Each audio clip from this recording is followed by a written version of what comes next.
నిత్య ప్రేమతో నన్ను ప్రేమించెను, నిత్య ప్రేమతో. మహాకృపయు కనికరము కలిగిన మా కన్న తండ్రి, ఘనమైన ఉన్నతమైన నీ నామమునకు స్తుతులు స్తోత్రములు చెల్లిస్తున్నాం. శాశ్వత ప్రేమ ఈ టీవీ కార్యక్రమం ద్వారా దివ్య లేఖనాలను ఆలోచిస్తుండగా సహాయాన్ని అనుగ్రహించండి. వినుచున్న నీ పిల్లలకు వివేచనను తండ్రి వివరించడానికి సిద్ధపడి ఉన్న నీ దాసుడనైనా నన్ను బలపరచండి. నీ ఆత్మ సహాయంతో ముందుకు తీసుకొని వెళ్ళండి. ఈ కార్యక్రమం నాయన నీకు మహిమకరంగా మా అందరికీ దీవెనకరంగా జరిగించమని మిమ్మల్ని కోరుకుంటూ క్రీస్తు నామం నీ ప్రార్థన అడిగి వేడుకొనుచున్నాము తండ్రి, ఆమేన్. ప్రియమైన దేవుని వర్లారా, దేవుని అపారమైన ప్రేమను బట్టి, ఆయన ఉచితమైన కృపను బట్టి పరలోకమందున్న కన్న తండ్రిని స్తుతిస్తూ క్రీస్తు పేర కృతజ్ఞతాస్తుతులు చెల్లించుచున్నాను. దేవుని పిల్లలైన మీ అందరికీ క్రీస్తు పేర శుభములు వందనములు తెలియజేసుకుంటూ, వివాహ బంధం అనేది ఎంతో విలువైనదిగా పవిత్రమైనదిగా పరిశుద్ధ గ్రంథంలో చూస్తున్నప్పుడు మనం అర్థం చేసుకోగలం. వివాహము అన్ని విషయములలో ఘనమైనదిగా ఉండాలి అని దేవుడు కోరుకుంటున్నాడు.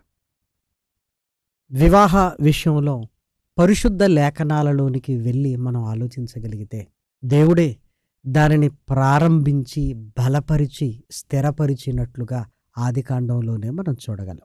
ఈ వివాహ బంధంలో ఉంటున్న ఈ ఔన్నత్యాన్ని, వివాహ బంధంలో ఉంటున్న ఈ స్థితిగతులను ఆలోచిస్తూ ముందుకు వెళ్ళగలిగితే పరిశుద్ధ లేఖనాలు యేసుక్రీస్తుకు సంఘానికున్న బంధాన్ని కూడా వివరించగలిగే ఉన్నతమైన స్థితిలోనికి దేవుడు మనల్ని తీసుకుని వెళతాడు. కాబట్టి దయచేసి పరిశుద్ధ గ్రంథాన్ని మీ చేతుల్లోనికి తీసుకొని సమూయేలు మొదటి గ్రంథము 18వ అధ్యాయము 25వ వచనం. అందుకు సౌలు ఫిలిస్తీల చేత దావీదును పడగొట్టవలెనన్న తాత్పర్యము గలవాడై రాజు ఓలిని కొరక రాజు శత్రువుల మీద పగ తీర్చుకొనవలెనని ఫిలిస్తీల 100 ముందోళ్లు కోరుచున్నాడని దావీదుతో చెప్పమనెను. ఇక్కడ సందర్భాన్ని జాగ్రత్తగా లేఖనాలలో మనం చూడగలిగితే, దావీదు గొలియాతును చంపడానికి మునుపు సౌలు ప్రకటించిన ఆ ప్రకటన ఏంటి, ఆ బహుమానం ఏంటి అని అడిగాడు. అప్పుడు తన కుమార్తెను పెళ్లికిస్తాడు, ఎవరైతే చంపుతారో తన కుమార్తెను పెళ్లికిస్తాడు, ఇదే బహుమానం, తన కుమార్తెనే బహుమానంగా ఇస్తాడని దావీదు విన్నాడు. దయచేసి ఆ మాట చూడండి. సమూయేలు మొదటి గ్రంథము 17వ అధ్యాయము 25వ వచనం. ఇశ్రాయేలీలలో ఒకడు వచ్చుచున్న ఆ మనిషిని చూచితిరే, నిజముగా ఇశ్రాయేలీలను తిరస్కరించుటకై వాడు బయలుదేరుచున్నాడు. వానిని చంపిన వానికి రాజు బహుగా ఐశ్వర్యము కలగజేసి తన కుమార్తెనిచ్చి పెండ్లి చేసి వాని తండ్రి ఇంటి వారిని ఇశ్రాయేలీలలో స్వతంత్రులుగా చేయుననగా. ఇది తెలుసుకున్న దావీదు జీవము కలిగిన దేవుని సైన్యమును తిరస్కరించడానికి ఈ సున్నతి లేని ఫిలిస్తీయుడు ఎంత అని గొలియాతు మీదికి వెళ్ళి యుద్ధము యెహోవాదే అని చెప్పి మట్టి కరిపించాడు. తర్వాత మరి దావీదు గారు, నేను గొలియాతును చంపాను కదా, సౌలు గారు నాకు తన కుమార్తెనిచ్చి పెళ్లి చేయాలి అని అడగటం లేదు. పైగా తన దారిద్రతను గురించి మాట్లాడుతున్నట్లుగానే లేఖనాలలో మనం చూడగలం. సమూయేలు మొదటి గ్రంథము 18వ అధ్యాయము 23వ వచనాన్ని చూడండి.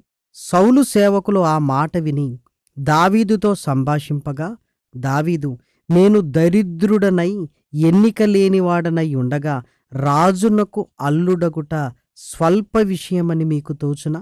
నాకివ్వాలి కదా అనటం లేదు, నేను దరిద్రుడు కదా అంటున్నాడు.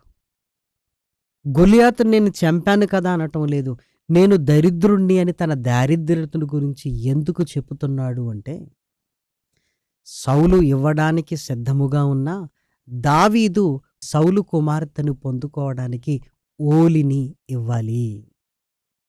ఓలిని అనగా ధనాన్ని ఇవ్వాలి.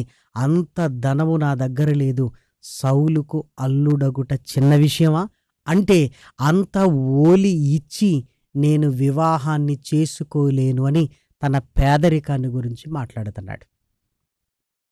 ఈ సంగతి సౌలు విని నా కుమార్తె పట్ల ఇష్టాన్ని కలిగి ఉన్నాడు అని ఫిలిస్తీయులను దావీదు చేత చంపనుద్దేశించిన వాడై ఆయన ఓలిని కోరాడు. అదేంటంటే ఫిలిస్తీయుల ముందోళ్ళు అని లేఖనాలలో వ్రాయబడింది.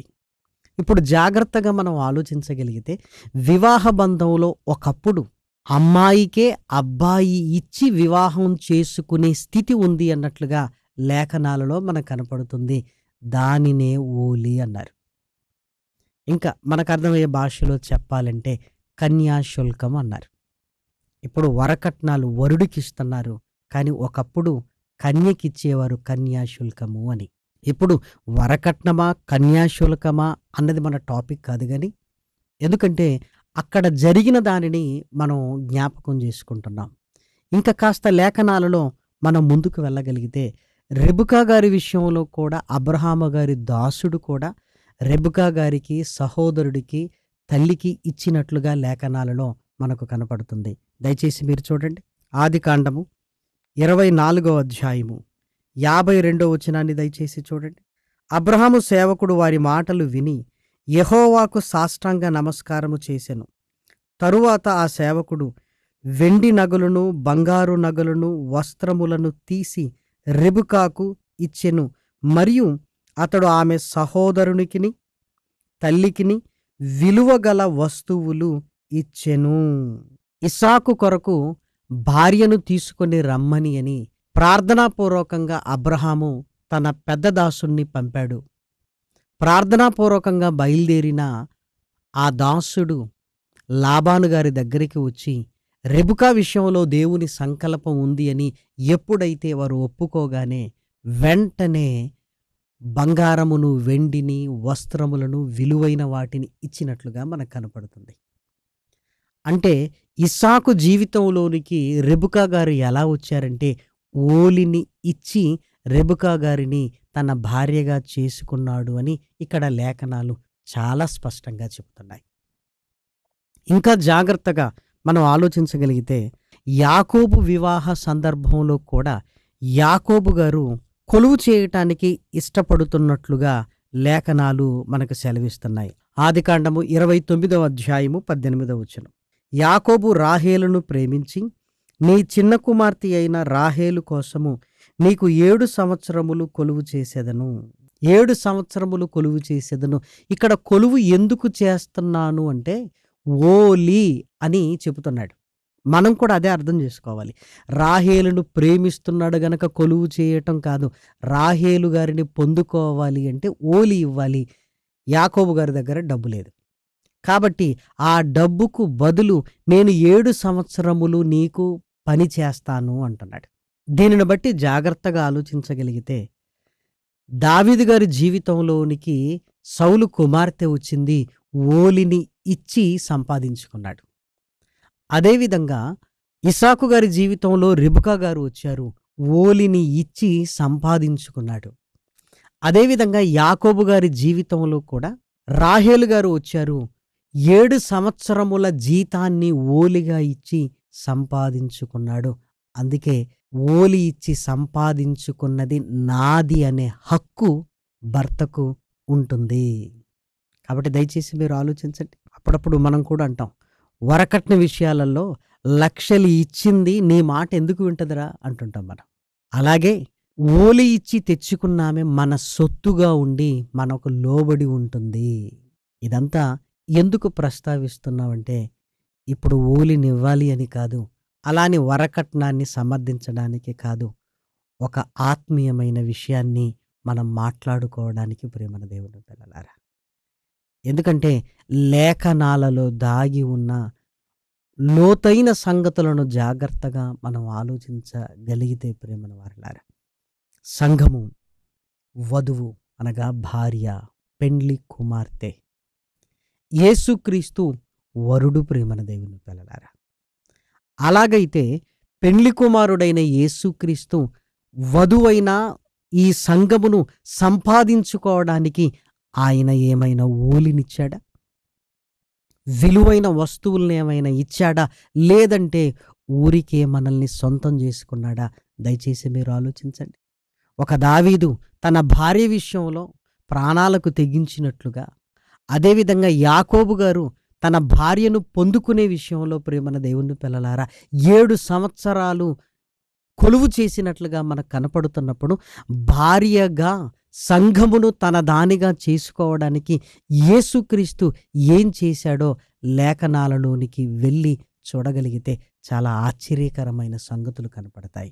ఇప్పుడు దేవుడు చేసిన వివాహము, ఆదాము అవ్వల వివాహ బంధములోనికి వెళ్ళి చూడగలిగితే, అవ్వమ్మను తనదానిగా చేసుకోవడానికి ఆదాము గారు అవ్వమ్మ గారికి ఏమిచ్చాడు అని లేఖనాలలోనికి వెళ్ళి చూడగలిగితే, ఆదికాండము 2వ అధ్యాయము 21వ వచనాన్ని దయచేసి చూడండి. అప్పుడు దేవుడైన యెహోవా ఆదాముకు గాఢ నిద్ర కలుగజేసి అతడు నిద్రించినప్పుడు అతని ప్రక్కటెముకలలో ఒక దానిని తీసి ఆ చోటును మాంసముతో పూడ్చివేసెను. ఆదాము గారు తన ఎముకను ఇచ్చినట్లుగా మనకు కనపడుతుంది. అందుకే నరులలో నుంచి తీయబడింది నారి, నువ్వు నా దానవు అని ఆదాము అవ్వమ్మ గారిని తన దానిగా చేసుకున్నాడు. వీరిద్దరూ ఏక శరీరమగుదురు అన్నాడు. అంతేకాదు, దేవుడు వారిని ఆశీర్వదించాడు. ఏమని అంటే, మీరు ఫలించి విస్తరించి అభివృద్ధి పొందండి అని. ఇప్పుడు దేవుడు చేసిన వివాహాన్ని ఆలోచించగలిగితే, ఇటు కన్యాశుల్కము కానీ ఇటు వరకట్నం కానీ ఏమీ మనకు కనబడటం లేదు ప్రేమన వారలారా. ఆదాము తన ప్రక్కటెముకని ఇచ్చాడు, అవ్వమ్మ గారిని తన జీవిత భాగస్వామిగా చేసుకున్నాడు.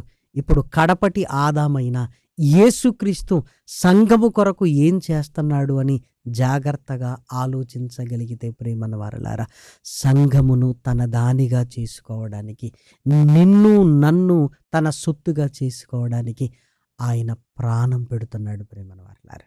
కొరింథీయులకు రాసిన మొదటి పత్రిక 6వ అధ్యాయము 20వ వచనం, విలువ పెట్టి కొనబడిన వారు గనుక మీ దేహముతో దేవుని మహిమపరుచుడి.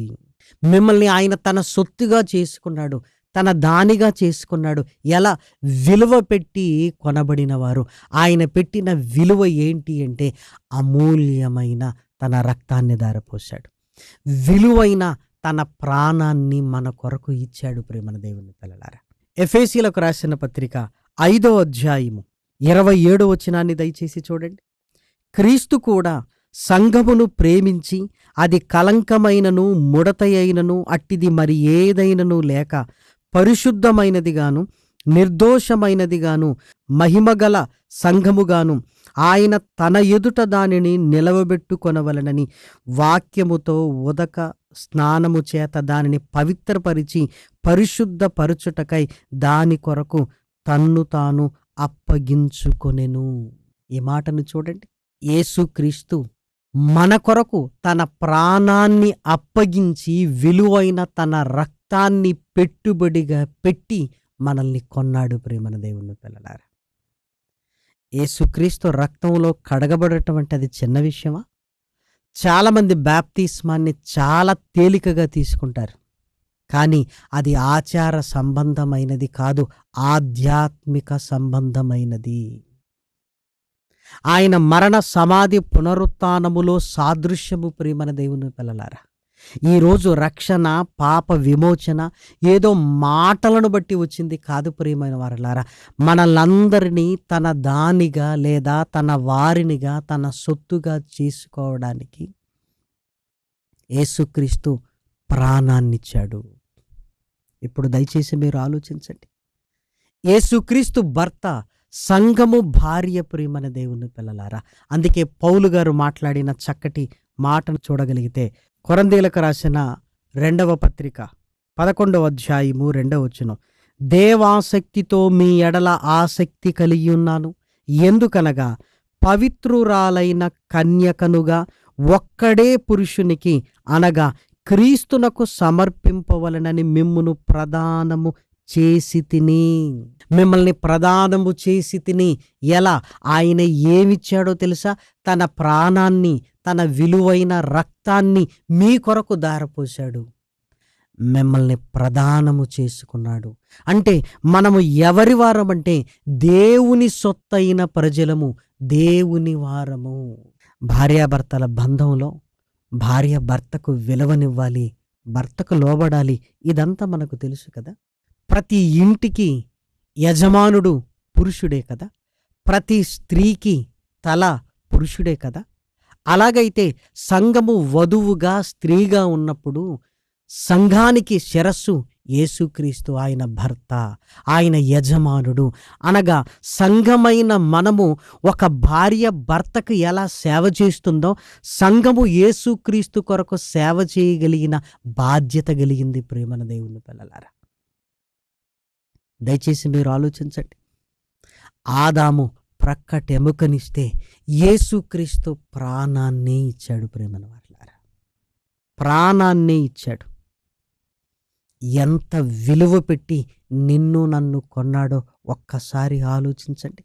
రక్షణ గొప్పది అని మీకు అర్థమైతే, యేసుక్రీస్తుకు నేను ప్రదానము చేయబడ్డాను అని నీకు నాకు అర్థమైతే, ఆయనను విడిచిపెట్టి లోకములోనికి వెళ్ళటం ఎంత తప్పో నేను మీకు చెప్పవలసిన అవసరత లేదు. ప్రేమన వారిలారా, మన పిల్లలకు వివాహం చేసి వాళ్ళని ఆశీర్వదిస్తాం కదా, పిల్ల పాపలతో కలకాలం వర్ధిల్లాలు అని. యేసుక్రీస్తు సంఘమునకు వివాహ బంధమైతే ఈ బంధం ఎందుకు? యేసుక్రీస్తును కలిగిన సంఘమై ఉన్న మనము విస్తరించాలి, అభివృద్ధి పొందాలి అంటే అనేకులను దేవునిలోనికి నడిపించవలసిన బాధ్యత సంఘముపై ఉన్నది. ప్రేమన దేవుని పిల్లలారా, మీరు ఆలోచించండి. సంఘముపై ఉన్నది ప్రేమన వారలారా. అందుకే ఎఫెసీలకు రాసిన పత్రిక 5వ అధ్యాయంలో ఈ మర్మము గొప్పది అన్నాడు. ఆ మర్మాన్ని మనం అర్థం చేసుకోగలిగితే ప్రేమన దేవుని పిల్లలారా, క్రీస్తును గురించి సంఘమును గురించి నేను మాట్లాడుతున్నాను అన్నాడు పౌలు గారు. ఎఫెసీలకు రాసిన పత్రిక 5వ అధ్యాయము 32వ వచనాన్ని దయచేసి చూడండి.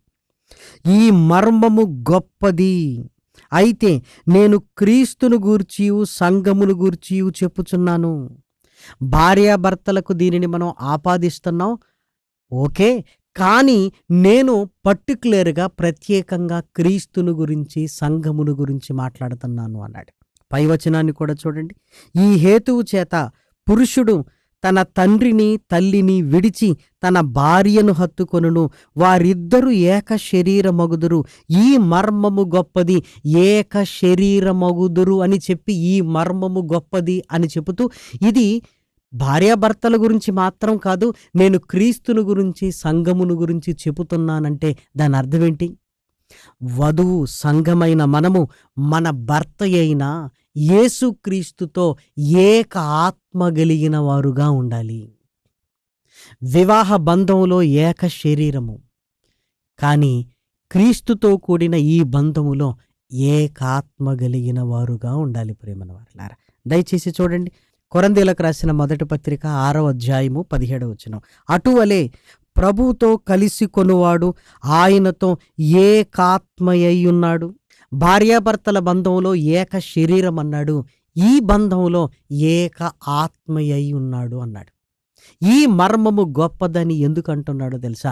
భార్యాభర్తల విషయంలో ఏక శరీరమై పిల్లలను కంటున్నప్పుడు ఏక ఆత్మగా ఎందుకు ఉండమంటున్నాడంటే అనేక ఆత్మల సంపాదన కొరకు. ప్రేమన దేవుని పిల్లలారా, ఇది సంఘపు బాధ్యత. యేసుక్రీస్తు మన యజమానుడు, ఆయన మన భర్త. ఆయనతో నీవు నేను కలిసి ఉన్నప్పుడు, ఏకాత్మగా ఉన్నప్పుడు ఆత్మల సంపాదన గురించిన ఆలోచన నీలో నాలో కలుగుతుంది.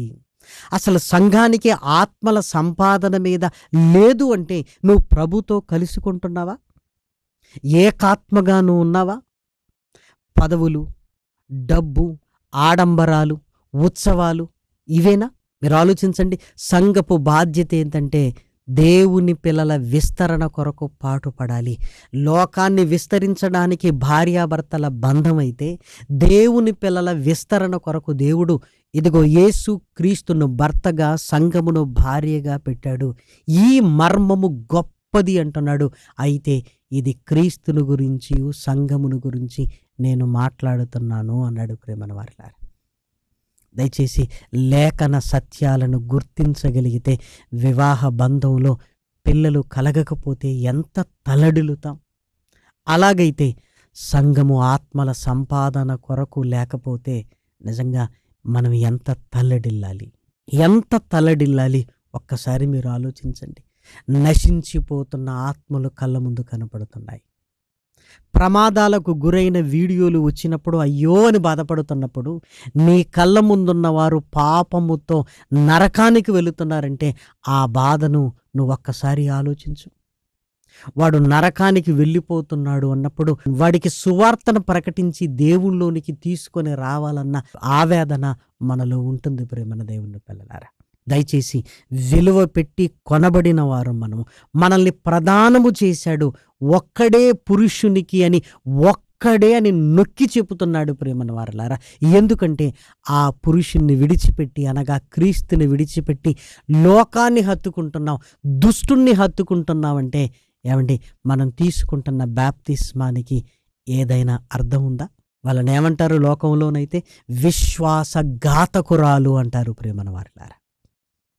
అలాగే ఇప్పుడు కూడా సంఘముగా ఆయనతో కలుసుకోవలసిన మనం మరలా లోకపు సంబంధమైన ఆలోచనలతో ఉంటున్నామంటే, అపవాది వైపుకు నీ ఆలోచనలు మల్లుతున్నాయంటే నిన్ను నన్ను ఏమనాలి? విశ్వాసఘాతకులు అనటంలో ఏమైనా తప్పుందా? మీరు ఆలోచించండి. పరిశుద్ధ గ్రంథంలో దావీదు గారు నేను ఓలినిచ్చి సంపాదించుకున్నాను అని అద్రియేలు దగ్గర నుంచి మరలా తన భార్యను రప్పించుకున్నాడు. ఎందుకంటే నా సొత్తు అని. క్రీస్తు కూడా మనం లోకం వైపుకు వెళుతున్నా ఇది నా సొత్తు, విలువ పెట్టి నేను కొన్నాను అని నిన్ను క్షమించి మరలా తన హక్కున చేర్చుకుంటున్నాడు అంటే ఎంత ప్రేమ చూపిస్తున్నాడో ఒక్కసారి అర్థం చేసుకోండి. వివాహానికి ముందు ప్రేమ చూపించాడంటే అందులో విషయం ఏమీ లేదు. వివాహమైన తర్వాత కూడా తన భార్య తప్పును అంగీకరించి మరలా ఏలుకుంటున్నాడు అంటే ఎంత గొప్ప మనసుంటే ఇది జరుగుతుంది. యేసుక్రీస్తు నీ పట్ల నా పట్ల అంత ప్రేమను చూపిస్తున్నాడు. లోకములోనికి వెళ్ళిన మరలా క్షమిస్తున్నాడు. మనల్ని ఆయన కొరకు బ్రతుకున్నట్లుగా అవకాశాన్ని ఇస్తున్నాడు. ఎన్నిసార్లు పడిపోతూ లేద్దాం చెప్పండి ప్రేమన దేవుని పిల్లలారా. కాబట్టి సంఘముగా, ఆయన భార్యగా ఆయనతో కలిసి అనేకుల ఆత్మల సంపాదన కొరకు ప్రయాసపడాలి. అందుకే ఈ మర్మము గొప్పది అంటున్నాడు. ఆ గొప్ప మర్మం మీకు అర్థమైందా? నువ్వు లోకములో ఉంటే ఎలా ఫలించగలవు? క్రీస్తుతో ఉంటే ఫలించగలవు. క్రీస్తుతో ఉంటే ఫలించగలవు. లోకములో ఉంటే నువ్వు ఫలించలేవు. కాబట్టి క్రీస్తు ఎక్కడ ఉన్నాడు? విశ్వాస గృహము అంటే సంఘముగా ఆయన మందిరములో ఆయనతో కలిసి నువ్వు ఉంటే సంఘము ఫలించగలదు. అనేక ఆత్మలను దేవుని కొరకు సంపాదించగలము ప్రేమన దేవుని పిల్లలారా. విలువ పెట్టి కొనబడిన ఆయన సొత్తు. మనం లోకం వైపుకు వెళ్ళిపోతున్న, ప్రేమ చూపిస్తున్న ఆయన ప్రేమను నీవు నేను అర్థం చేసుకోగలిగితే ఆయనకు భార్యగా, ఒక మాటలో చెప్పాలంటే ఆయనకు దాసురాలుగా సేవ చేయవలసిన బాధ్యత మనందరిపై ఉన్నది ప్రేమన వారలారా. విలువ పెట్టి కొనబడిన మనకు ఆయనతో ఉంటే విలువ. లోకములోనికి వెళితే విలువ లేని బ్రతుకులు ప్రేమన వారలారా.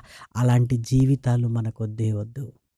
కాబట్టి ప్రభువుని యజమానుడుగా, మన పురుషుడిగా, మన శిరస్సుగా, భర్తగా, సంఘముగా మనము ఆయన భార్యగా ఆయనతో కలిసి ఆత్మల సంపాదన కొరకు ప్రయాసపడాలి అని దేవుని ప్రేమను బట్టి మిమ్మల్ని అందరినీ కోరుకుంటూ ఈ మాటలు నేను ముగిస్తున్నాను. ప్రార్థన చేసుకుందాం.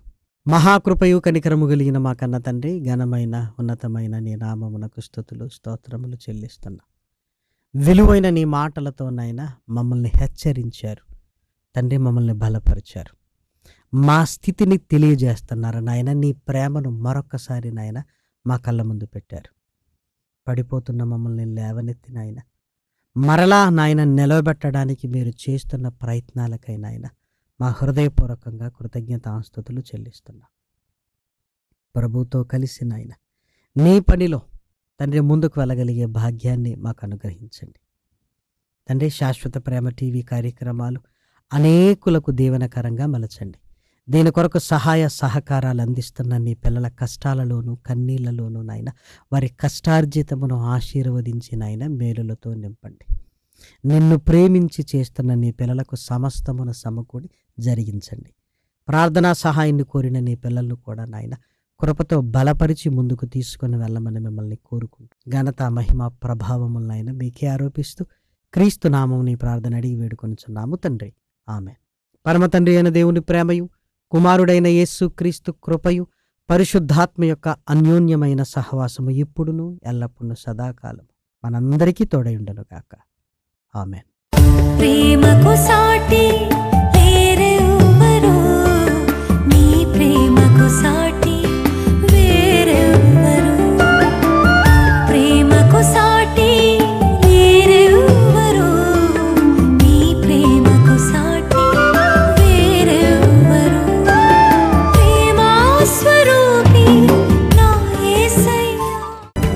స్వార్థం లేనిది ప్రేమ, అన్నీ ఓర్చును ప్రేమ, గంగం లేనిది ప్రేమ, అపకారమునే మరచును ప్రేమ, ఉప్పొంగని గుణమే ప్రేమ, కోపం నిలుపదు ప్రేమ, అన్నీ తాడును ప్రేమ, మత్సరమే పడనిది ప్రేమ, దయనే చూపును ప్రేమ, గరికే చేచును ప్రేమ, సహనం చూపును ప్రేమ, నిరీక్షణతో నిలుచును ప్రేమ.